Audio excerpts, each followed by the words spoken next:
Sofa এত ময়লা কেন আর সবকিছু এলোমেলো কেন? এলোমেলো? খালা আমি আপনাকে বাসায় কতদিন ধরে কাম করি? 2 বছর।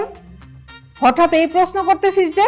খালা আমি প্রশ্নটা এই জন্য করলাম, গত 2 বছরে কোনোদিন কি আপনি দেখছেন আমি আপনার ঘর ময়লা করে চইলা গেছি?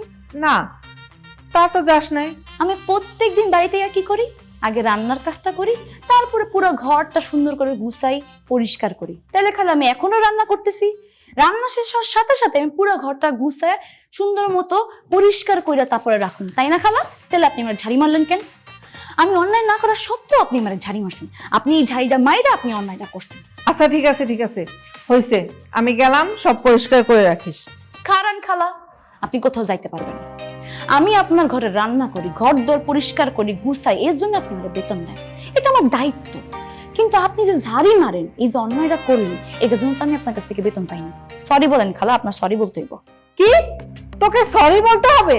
তোর কি মাথা ঠিক আছে? কি সব আবল তাবল বলছিস? মাথা আমার ঠিকই আছে খালা, মানুষজন অন্যায় করলে সরি বলার অভ্যাস রাখতে হয়, তাহলে যে কোনো সমস্যা খুব সহজেই সমাধান হয়। আচ্ছা বাবা, সরি, আমার ভুল হয়েছে, তুই আমারে ক্ষমা করে দে। তুই পরিষ্কার কর, আমি এখন গেলাম।